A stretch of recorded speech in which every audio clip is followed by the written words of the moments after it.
Bonsoir à tous et bienvenue dans le 13e numéro du Social Gone Show, l'émission qui analyse et décrypte l'actualité de l'OL. Une actualité encore riche cette semaine. Pour en parler avec nous, Alain, rédacteur pour Social Gone. Bonsoir Alain. Bonsoir Baptiste, bonsoir à tous. Kim est avec nous également. Salut Kim.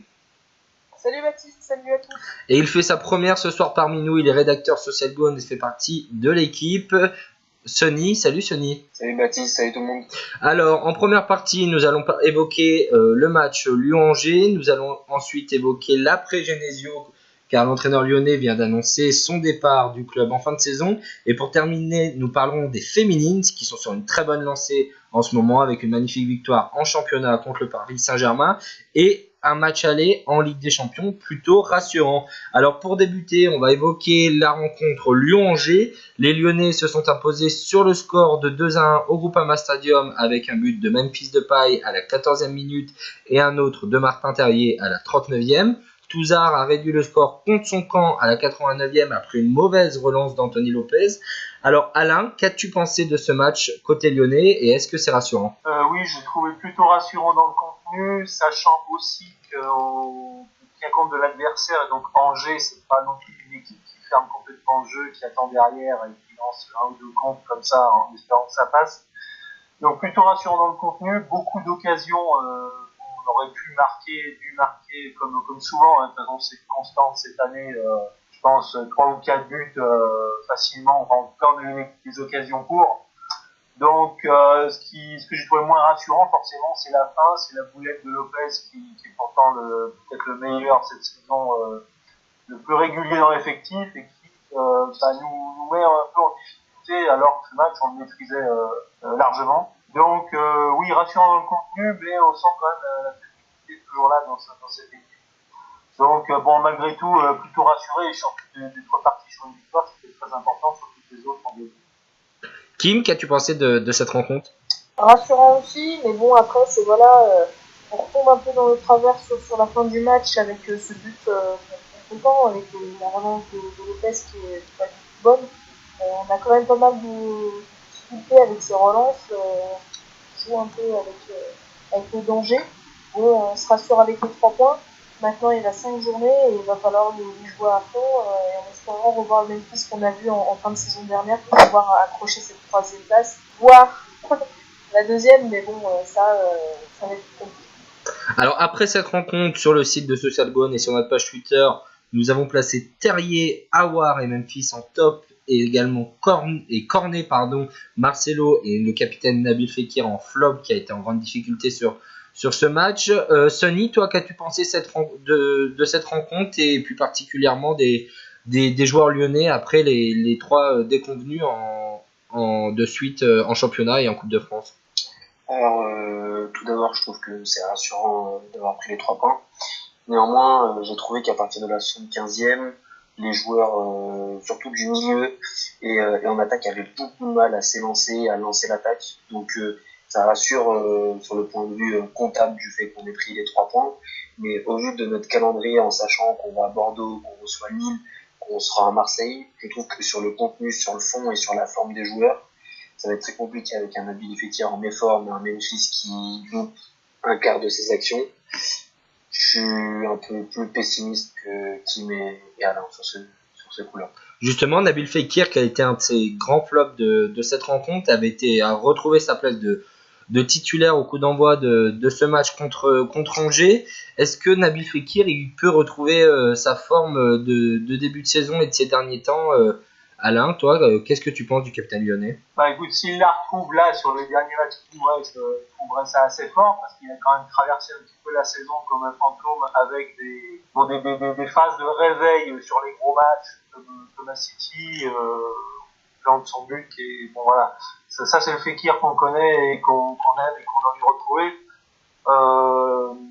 Mais très franchement, encore contre Angers, on l'a mis dans les flops d'ailleurs parce qu'il a à nouveau traversé le match comme une ombre. Donc je suis pas persuadé du tout qu'il retrouvera son niveau cette saison. S'il le retrouvera, ce sera plutôt la saison prochaine, à Lyon ou ailleurs. D'ailleurs, on en reparlera. Mais voilà, bon après Je me pose quand même la question de savoir si Awar est aussi au programme. Là, je me demande s'il ne serait pas intéressant aussi de donner un petit peu des clés à Awar en prévision de la saison prochaine. Il faut verrouiller la 3e place. Donc c'est vrai que c'est peut-être pas le moment de faire des expérimentations. Mais Fekir, moi je le vois bien partir la saison prochaine, cet été. Et donc il faudra faire sans lui. Et bon, finalement, moi je lui souhaite de retrouver son niveau, si tu veux. Mais là, sur la fin de saison, je ne serai pas très cher là-dessus. Sachant que malgré tout, c'est Fekir et on sait qu'il est capable, quand le club est au pied du mur, l'équipe est au pied du mur, il est capable de sortir le geste qu'il faut. Mais globalement, moi je suis quand même très déçu de cette équipe. Sonny, est-ce qu'un Fekir en méforme, c'est un Noël en méforme? Je pense qu'à partir du moment où c'est notre capitaine, c'est certain que si notre capitaine, notre pilier, est en méforme, l'Olympique Lyonnais ne peut pas enchaîner sereinement des victoires à l'avenir.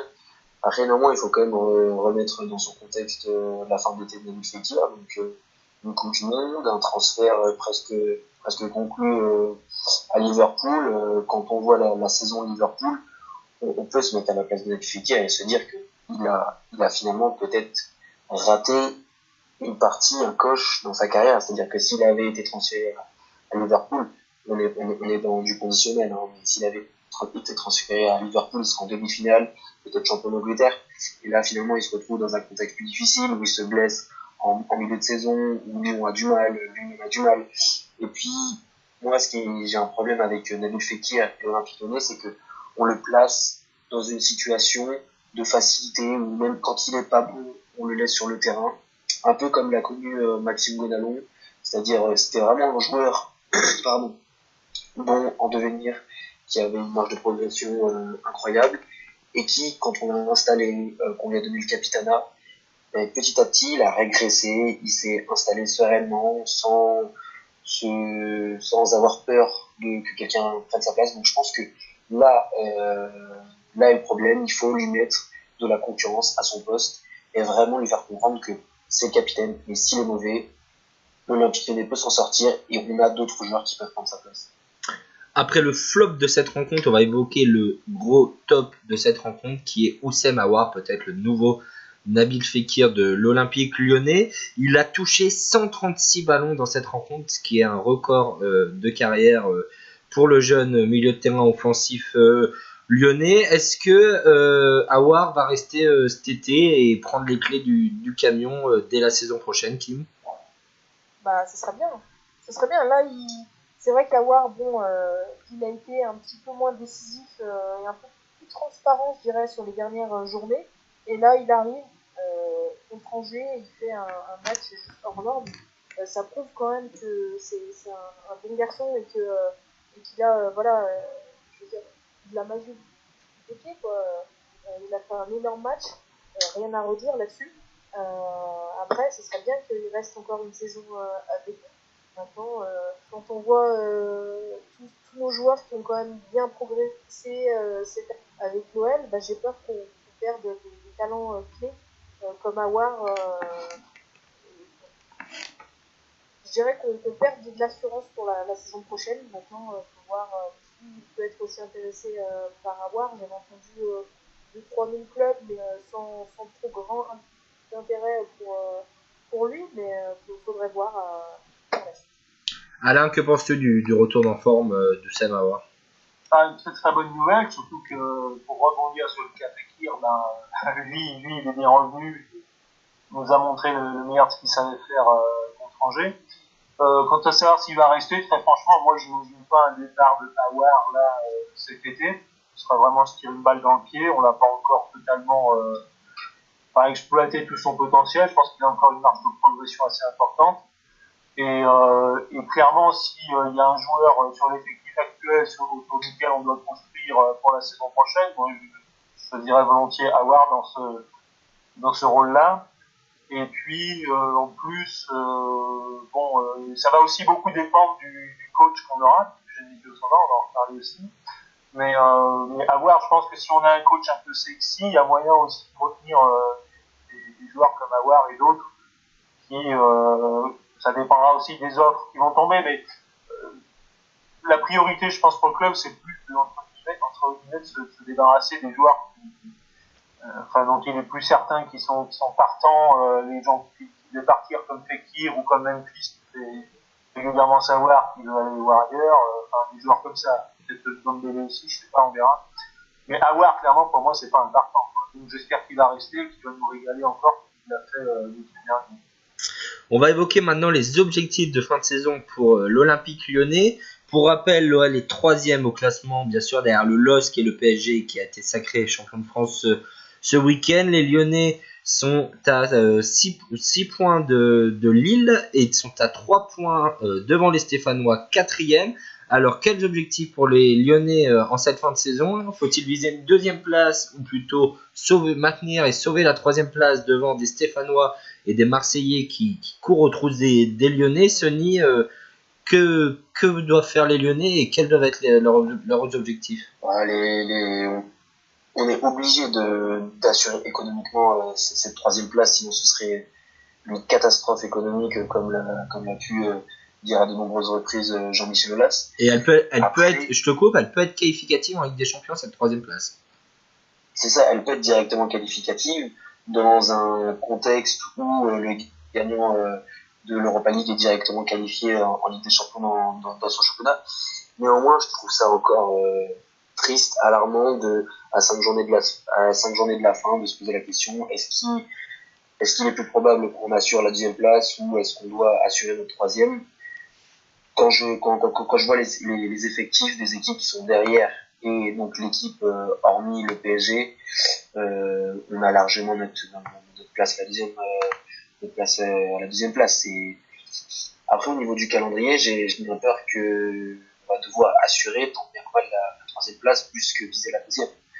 Parce qu'au vu du calendrier, on a le plus compliqué. On va à Bordeaux ce week-end, on reçoit Lille, on va à Marseille, et à la dernière journée, on se rend à Nîmes. Par rapport aux autres équipes, c'est beaucoup plus light. Lille et Saint-Etienne reçoivent 3 fois, se déplacent 2 fois. Je pense que ça va être très très compliqué et un des tournants, ça va clairement être Marseille. C'est vrai que sur le papier, le calendrier le plus abordable pour ces 4 équipes-là paraît celui de Lille, avec ils reçoivent Nîmes, ils viennent à Lyon, après ils reçoivent Bordeaux et Angers, ils reçoivent 2 fois consécutivement des équipes qui ont plus grand chose à jouer, des équipes de milieu de tableau, et pour la dernière journée ils vont à Rennes qui n'a plus grand chose à jouer dans le championnat non plus. Pour toi, Kim, quels doivent être les objectifs des Lyonnais en fin de saison? Est-ce qu'on peut rêver de cette 2e place? Bien sûr qu'on peut rêver. Après là, je rebondis juste sur le fait qu'on ait un calendrier qui n'est pas forcément favorable pour nous cette fin de saison. On a grillé les cartes rouges. Maintenant, il va falloir assumer. Lille a fait un très grand match contre Paris. Ils ont joué des matchs qu'il fallait jouer. Nous, on a joué avec le feu pour plusieurs matchs. Maintenant, oui, la 3e place, elle est essentielle. Elle est primordiale pour cette fin de saison. Maintenant, je pense que la 2e place, voilà, elle est toujours jouable. Au niveau des points, c'est faisable. Mais va falloir faire une saison juste hors norme et espérer que Lille trébuche sur cette fin de parcours. Alain, toi, t'en penses quoi? Je suis moins optimiste sur la 2e place. Je pense que vraiment, il va falloir un petit miracle pour y accéder. Je mise beaucoup plus sur la défense de la 3e place. Quand même, Saint-Etienne à 3 points seulement, Marseille à 5, sachant qu'on va jouer à Marseille. Donc voilà, la 2e place, pour moi, c'est malheureusement, j'ai peur que ce soit mort. Et la 3e, bah voilà, faut la verrouiller, effectivement. Ça va dépendre aussi des équipes qui sont encore en Ligue Europa et qui se qualifient ou pas avec leur championnat en Ligue des Champions. Ce qui nous incite d'ailleurs à soutenir plutôt la Casette Arsenal, par exemple, que éventuellement Chelsea, mais plutôt que Valence ou Francfort. Je pense que ça vaudrait mieux que ce soit un Anglais qui gagne cette Ligue Europa, mais à condition de finir 4e. C'est vrai. Donc, ce qui est très important, effectivement, comme disait Sony, c'est qu'on ne soit pas foutu quand même de présider à nos propres destinées, d'attendre, de voir ce qui se passe en Europa League pour savoir ce qui va devenir de nous, sachant que ça a quand même un impact énorme sur la saison prochaine, non seulement peut-être sur la venue de coach déjà, et puis sur le recrutement. On le sait, si tu te retrouves à jouer un tour préliminaire de Ligue des Champions, c'est pas pareil que d'y accéder directement, quoi. Donc voilà, je suis vraiment circonspect. Là, va pas falloir se rater contre Lille en tout cas. C'est vraiment le match pour moi le plus important qui vient là, même plus que Marseille. Non, pas seulement dans l'idée de rattraper, parce qu'encore une fois, il ne faudra pas trop, mais surtout pour prendre vraiment une avance définitive, quasi définitive, je pense, sur les deux autres, quoi. Bah justement, on va se projeter sur l'avenir en espérant que Lacazette et Arsenal nous permettent de se qualifier directement en Ligue des Champions. Affaire à suivre. Donc Genesio a annoncé à l'issue, dès le lendemain du match et la défaite 2-1 à Nantes, qu'il quitterait l'OL en fin de saison. Donc de nombreux supporters réclamaient son départ, notamment les deux associations principales de supporters lyonnais. Est-ce que c'est la bonne décision? Est-ce que Bruno Genesio a pris la bonne décision de partir en fin de saison? Kim? Bien sûr, il a pris la bonne décision. On l'a rappelé dans le dernier cette bonne chance. Je pense que là, il fallait mettre un terme à tout ça. C'est mieux que ce soit lui, soit qui parte, qu'on le mette à la porte. Bon, on va pas non plus tout lui jeter à la tête non plus. Il a gagné le Zebra Cup, c'est ça. Ouais. Le souci, c'est que je pense qu'il fallait que lui, il parte de son plein gré. Il nous a quand même récupéré après Fournier, si je dis pas de bêtises. Tout à fait, au mois de décembre. C'est ça, donc bon, après on peut pas non plus, voilà. Mais j'espère qu'on va avoir un bon coach pour cette nouvelle saison à nos côtés. Alors, on en parlera juste après. Sonny, est-ce que pour toi, Bruno Genesio a pris la bonne décision? Il paraissait très fatigué sur les derniers matchs pour l'avoir rencontré et en avoir discuté avec lui. Je pense qu'il y avait un certain ras-le-bol de son côté. Donc, est-ce que le fait de partir de lui-même était la bonne décision, même si Jean-Michel Aulas ne montrait pas l'envie de le prolonger en fin de saison après l'élimination contre Rennes en demi-finale de Coupe de France? Bien sûr, je pense qu'il a pris la bonne décision. Si on met de côté ses résultats sportifs, l'homme, son caractère et ses interventions, il faut quand même rappeler que c'est un entraîneur décrié depuis bientôt 2 ans continuellement à chaque match, que l'on gagne ou que l'on perde, sur son fond de jeu, sur ses tactiques, sur ses changements. Et je pense que le vrai problème, et qui est vraiment très peu abordé, c'est la façon dont Jean-Michel Aulas l'a défendu.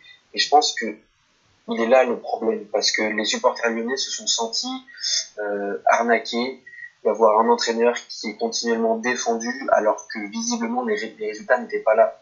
Donc je pense qu'il a pris la bonne décision, parce que l'année prochaine, à la moindre défaite, ça allait être un massacre pour lui.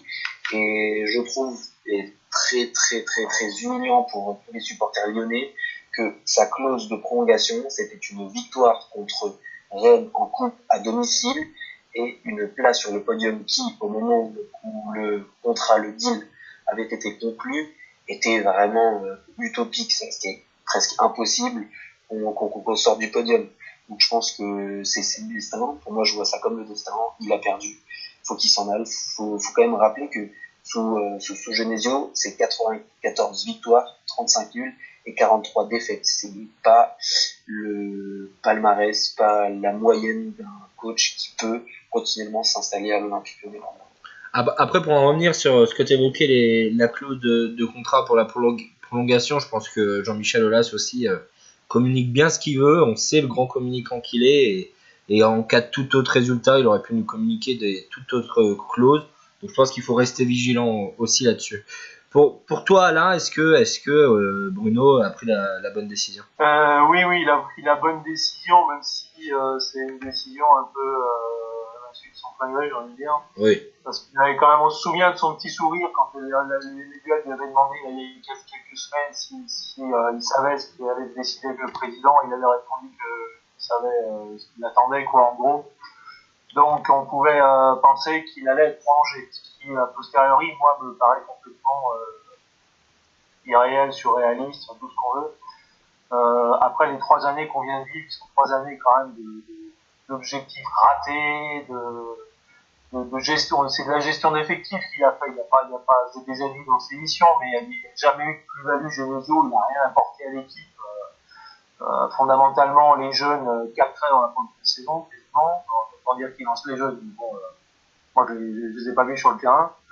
Même Diop, le pauvre Diop, il joue jamais, parce qu'il a contre lui, mais enfin vraiment, je suis...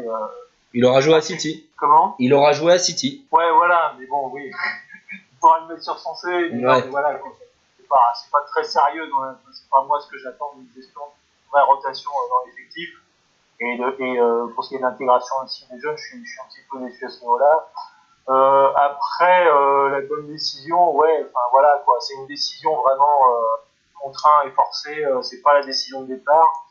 Je pense que le président Aulas a eu beau essayer de nous faire croire que rien n'avait été décidé à l'instant T là après le match de Rennes, bon, tout le monde a bien compris quand même que ce flop en Coupe de France avait légèrement changé les plans qui étaient prévus.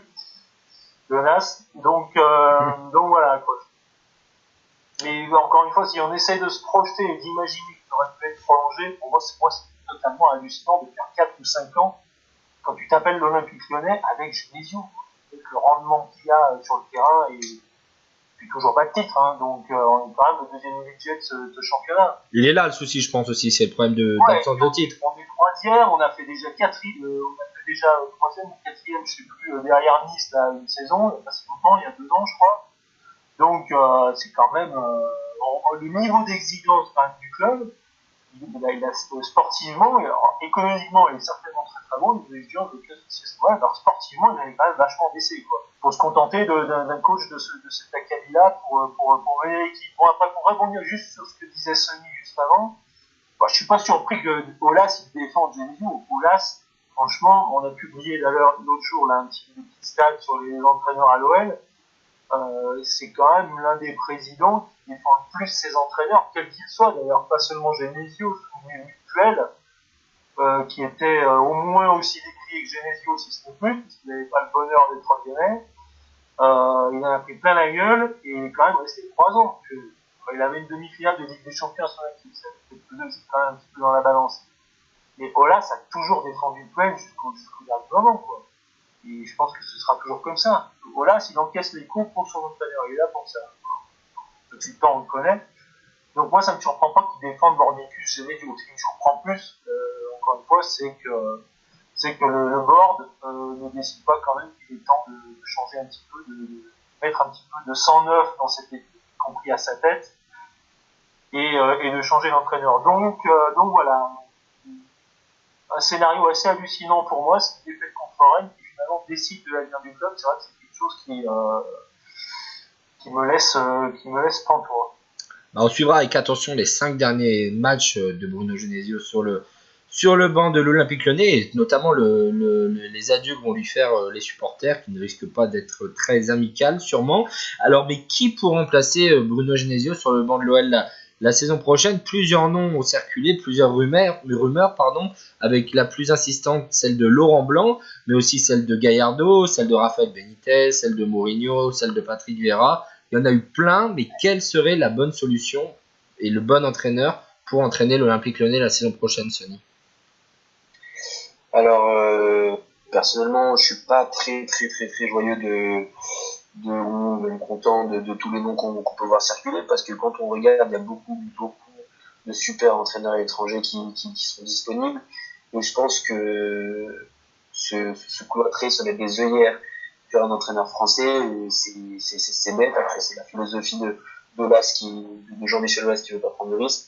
Et quand on voit qu'il y a Vincenzo Montella qui est libre, Claudio Ranieri, l'ancien entraîneur de Dortmund et de l'Ajax qui nous avait battu en demi-finale, Peter Bosch, Ralph Hasenhüttl, désolé pour l'accent allemand, qui avait entraîné l'Éthique la saison dernière et qui les a emmenés à la 2e ou 3e place du championnat allemand, surprise totale en Allemagne. Je trouve ça bête de devoir se cantonner à des entraîneurs milieu de gamme français pour vouloir assurer économiquement, pas prendre de risques. Enfin, je trouve ça vraiment dommage. Après, on peut aussi aller sur du pure standing en portant important le fait qu'on a le deuxième budget de France et qu'on a finalement les moyens de prendre Antonio Conte.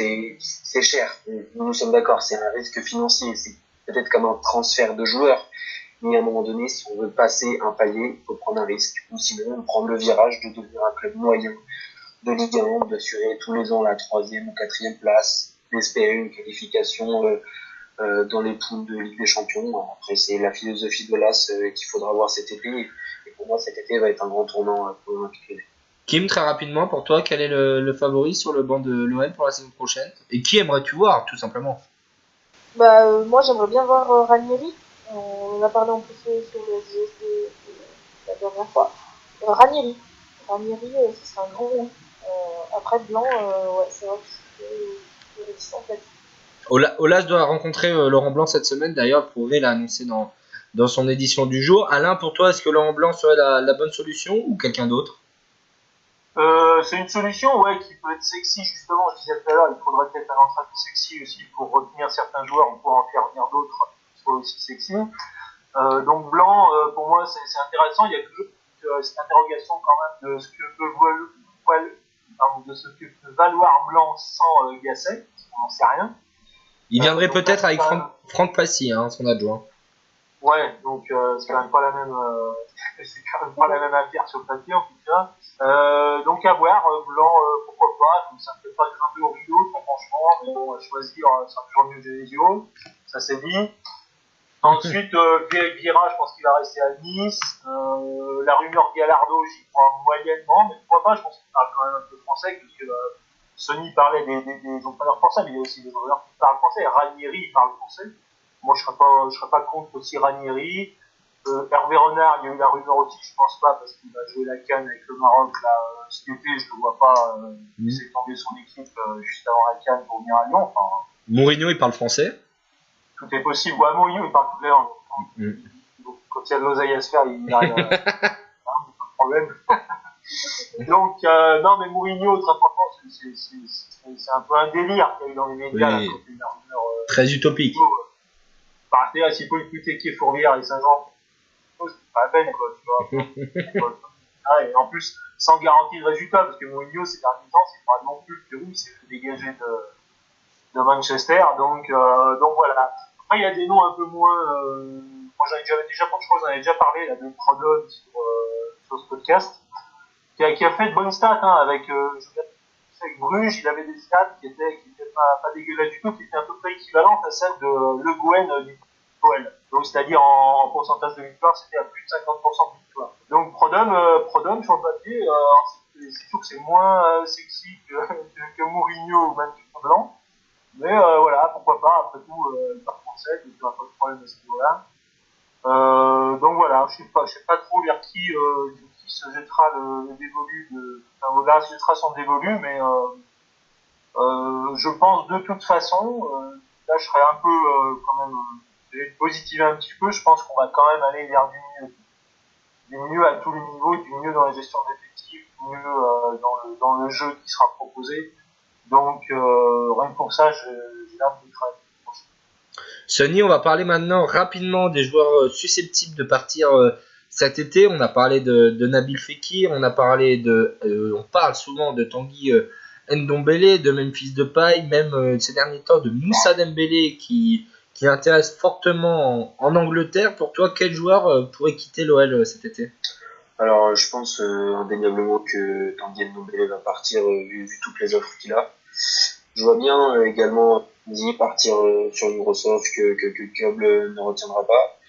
Après, il y a les joueurs aussi que le club ne veut plus garder, comme Marcelo. Je pense que si on a une offre, on va le vendre. Memphis, pareil, je pense que si on a une offre à peu près sérieuse, il va partir. Après, je suis contre l'idée de voir partir Nabil Fekir, tout simplement parce que je pense que s'il est entouré d'une très bonne équipe, on va retrouver un très grand Nabil Fekir. Après, je suis pas trop pronostic sur le mercato. Moi, j'aime bien voir quand c'est officialisé parce que les rumeurs, il y en a des centaines. Donc on verra bien. J'espère qu'on restera compétitif néanmoins pour la saison prochaine, mais tout sera joué sur la fin de saison et cette qualification avec des champions. Surtout que le nouvel entraîneur peut imposer aussi des choix de recrutement et des choix de départ aux au sein de l'effectif actuel. Alain, très rapidement, toi, quel joueur devrait partir ou pourrait partir cet été? Ouais, bah t'es pas tout à fait d'accord avec Sony. Moi, Fekir, j'ai pas de garantie de ce qu'il sera capable de faire l'an prochain encore à Lyon. Peut-être qu'il sera très bien parce qu'il y aura un nouveau coach. Peut-être que il aura encore dans un coin de sa tête la possibilité d'aller dans un plus grand club. C'est intéressant d'ailleurs ce que tu disais tout à l'heure, Sony, c'est-à-dire que voir la saison de Liverpool cette année et savoir qu'on est resté à Lyon avec cette saison en eau de moulin un peu de l'OL, je comprends que ça me fasse un peu cogiter aussi, quoi. Mais voilà, moi, Fekir, ça me choquerait pas s'il part. Encore une fois, je peux miser sur d'autres joueurs à voir, peut-être d'autres qui viendront pour le remplacer, en tout cas numériquement et à son poste. Ensuite, Memphis, clairement, si c'est pour entendre encore couiner qu'il aimerait bien jouer dans un top 5, on va voir cet été déjà si le top 5 se manifeste. Avec la saison qu'il vient de faire, je suis pas certain du résultat. Et puis Ndombele, par contre, lui, c'est un joueur ça va être difficile de le garder effectivement, parce que je pense qu'il va partir à plus de 50 millions. Enfin, s'il est bien vendu, il partira à plus de 50 millions. Lui, par contre, je l'aurais bien gardé parce que j'aurais vraiment été curieux de le voir dans un effectif mieux rodé, qui joue mieux au ballon, quoi, tout simplement. Il est déjà très intéressant dans ce jeu actuel là, de brick et broc. Donc vraiment dans une équipe qui est bien rodée, j'aurais vu ça. Donc à voir si ce sera possible. Après Marcelo, évidemment, je pense qu'il n'y a pas de gros débat. En plus, malheureusement pour lui, il souffre aussi en permanence de la comparaison. C'est une très bonne pioche pour le coup. Donc je pense qu'il n'y aura pas trop de regrets de se séparer de Marcelo. Il y a d'autres joueurs aussi, moins en vue, que je pense qu'on peut laisser partir, comme Marsal. Moi, Marsal, j'ai jamais été un gros fan de ce joueur. Bon, je pense que pareil, si on arrive à le vendre à un bon prix, il faudra pas trop hésiter. Mendy, il faudra le garder par contre, évidemment. Ça, c'est ça. Tu vois aussi vraiment bonne pioche, bon boulot de la cellule de recrutement, comme souvent ces derniers temps. Dembélé, je le garde parce qu'il vient d'arriver, donc ça me semblerait absurde de le laisser partir maintenant. Donc voilà, en gros, j'espère quand même qu'on n'a pas parlé, mais que je n'ai pas trop suivi, je sais pas si c'est fait, mais Lopez n'avait toujours pas. Toujours pas prolongé, il est toujours en négociation. Voilà, donc là, peut-être pas jouer trop avec Lopez à ce niveau-là, j'espère qu'on va le garder aussi, parce que c'est vraiment Tout à fait, oui. notre pilier, quoi. Tout à fait.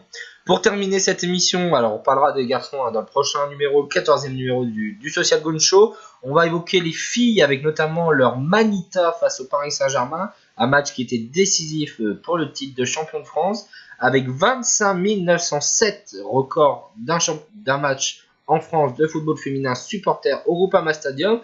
Les filles de l'OL se sont imposées 5-0 et sauf faux pas en fin de saison, elles devraient se diriger vers le titre de champion de France et elles se sont également imposées en Ligue des Champions en match aller de la demi-finale de Ligue des Champions féminine, 2 buts à 1 avec un but de Cascarino à la 18e et un but d'Amandine Henry à la 28e minute. Est-ce qu'on court vers le triplé de historique parce que l'année dernière les Lyonnaises ne l'ont pas eu? Est-ce qu'on revient vers un triplé pour les Lyonnaises cette saison, Kim? C'est presque évident pour moi qu'on est triplé. Un match aussi incroyable des féminines contre le PSG. Fallait gérer, elles ont géré. 5 buts, 5 buteuses différentes. Voilà, ça fait plaisir. Il y avait du beau jeu. Et puis là, contre Chelsea, c'est quand même une petite mise en garde parce que le 2-1 à la maison, va falloir faire attention au retour. Je le rappelle. Oui. Le score était identique contre Wolfsburg au match aller et elles sont imposées largement en Allemagne. Ouais, bon. Mais Chelsea, bon, c'est vrai qu'elles sont un petit peu moins fortes cette année parce qu'elles avaient été des champions d'Angleterre. Là, cette année, elles sont derrière en troisième. Justement, est-ce qu'elles vont pas se concentrer sur cette Ligue des Champions? Que la première place, elle est presque, je crois qu'elle est 21e fois. Donc, est-ce qu'elles vont pas se focaliser sur cette Ligue des Champions et que le match retour, chez elles, ça peut être dangereux. Va falloir faire attention. Parfait. Alain, toi, quel est ton avis sur les filles, très rapidement? Ouais, le triplé est clairement possible. Après, c'est vrai que bon, d'abord, le gros score face à Paris, c'est quand même. J'arrive pas à dire, c'est vraiment une très bonne nouvelle. Il y a quasiment pas eu de match. Ou si c'est une très mauvaise nouvelle parce qu'en fait, tu te rends compte, première division, il y a toujours qu'une seule équipe, quoi. crois qu'elles vont gagner, c'est le 12e ou le 13e titre d'affilée. C'est un truc hallucinant, quoi. Alors, je sais pas pourquoi Paris n'y arrive pas, parce qu'ils avaient légèrement supérieur là, il y a encore 2-3 ans. Alors maintenant, ça s'est un peu inversé, mais enfin, bon, ça marche pas pour eux, quoi, tant mieux pour nous. Mais c'est vrai que pour l'intérêt du championnat, après, c'est un peu le PSG chez les garçons, quoi, tu vois. C'est que t'as toujours le même qui gagne, bah, franchement, le PSG cette année chez les garçons, je sais pas, ça intéressait grand monde, sorti de la petite couronne parisienne, quoi, tu vois. Donc là, chez les filles, ça manque vraiment de rivalité au niveau national. Au niveau européen, Chelsea, ouais, c'est un peu le scénario contre Wolfsburg où elles avaient, pareil, gagné petitement à l'aller avant de faire un gros score en retour. Donc je compte sur elles pour faire de même au retour à Londres. Par contre, il y a la Coupe de France aussi contre Lille, alors qui est le 8 mai, j'ai vu ça là. Oui, tout à fait. Il y a clairement moyen de faire au moins le doublé championnat, mais ça c'est presque même si bon, elles avaient raté leur coup, là, je crois que c'est la saison dernière en coup. Ouais, contre le PSG notamment. Hein. Contre le PSG, ouais, avec un arbitrage, c'est un petit peu d'ailleurs, bref. Mais là, il y a clairement le moyen de faire un doublé, voire le triplé. Mais tiens, ce qui est intéressant quand même en Ligue des Champions chez les filles, c'est que les grosses équipes elles commencent à pointer le bout du nez, quoi, tu vois. T'as quand même Chelsea, le Barça, t'as le Bayern, là, c'est plus les Wolfsburg, les équipes suédoises, tu vois, on entend parler que chez les filles. Oui, et puis même City, Chelsea, c'est... Ouais, voilà. Vraiment les gros clubs qu'on a chez les hommes, on commence à les retrouver maintenant chez les filles aussi, jusqu'au dernier tour de la Ligue des Champions, quoi, ce qui n'était pas le cas il y a encore 3-4 ans. Donc c'est la preuve aussi que le foot féminin gagne du terrain, pas seulement en France mais partout en Europe, donc ça c'est une très bonne chose. Et c'est très bien pour l'OL en plus de briller dans ce concert-là, quoi, qui est vraiment bon, à plus forte raison après une saison comme cette vivre avec les garçons, c'est la vitrine finalement. Hein. L'OL féminin, c'est la vitrine du club. Hein. C'est vrai. En des choses. Donc fréquenter des gros clubs comme ça chez les filles aussi, c'est vraiment une très bonne chose. Après, elles restent sur 3 titres d'affilée en Ligue des Champions. Très franchement, personnellement, alors, on espère évidemment qu'elles gagneront une nouvelle coupe dans les oreilles, même si elle est différente chez les filles. Faire mieux que le Real chez les garçons. Ouais, voilà, mais après, très franchement, moi, je serais pas dur du tout avec elles, vu ce qu'elles font chaque année, c'est quand même hallucinant de constance et de performance, donc voilà, j'espère qu'elles la gagneront. Si elles la gagnent pas, ça restera une saison encore exceptionnelle. Quoi. Je tenais juste à dire par rapport à Lille, donc la finale qu'elles vont faire en Coupe de France, je pense qu'il n'y a pas de souci à se faire, elles avaient fait en championnat une victoire, je crois 8-0 et 10-1 ou 10-2, ah ouais, donc d'accord. Je vois pas d'autre option que de gagner la Coupe de France cette année. Mais elles se sont imposées 1-0 en demi-finale contre Grenoble, une des deux féminines. Ouais. Donc voilà, donc on sait pas. On sait pas, mais normalement. On espère. Mais bien sûr, on espère. Et ben on suivra ça avec attention, on en reparlera bien sûr. Et pendant qu'on parle des filles, j'aimerais souligner moi je trouve qu'il y a une bonne initiative. La première femme de l'histoire de la Ligue 1 va arbitrer un match, la rencontre Amiens-Strasbourg ce week-end. C'est Stéphanie Frappard qui arbitrait des matchs de Ligue 2 et qui va arbitrer un match de Ligue 1 pour la première fois cette année et de l'histoire même en tant qu'arbitre central. Est-ce que rapidement vous trouvez que c'est une bonne initiative, Alain? Ouais. Il n'y avait pas déjà eu une arbitre femme? C'est la première arbitre femme de centrale. Ah, centrale, d'accord. Ouais. Ok. Ouais, peut-être que les joueurs sont un peu plus respectueux, il y aura peut-être moins d'insultes parce que c'est une femme, quoi. Voilà.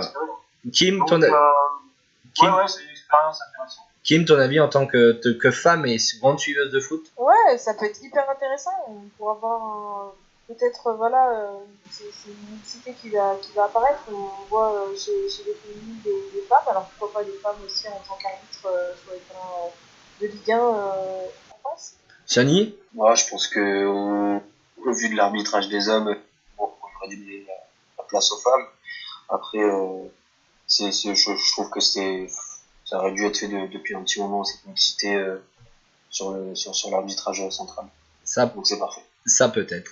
Eh ben écoutez, merci à tous d'avoir participé à cette émission. Merci Alain. Merci à toi. Merci Sonny pour ta très bonne première, j'ai trouvé. Merci beaucoup Baptiste, merci tout le monde. Merci Kim. Merci à toi, merci à tous. On se retrouve très bientôt pour un nouveau numéro du Social Gone Show. D'ici là, l'actualité de l'OL est toujours à suivre sur le site de Social Gone et sur nos pages Facebook et Twitter. Continuez à suivre l'Olympique Lyonnais et on se dit à très bientôt.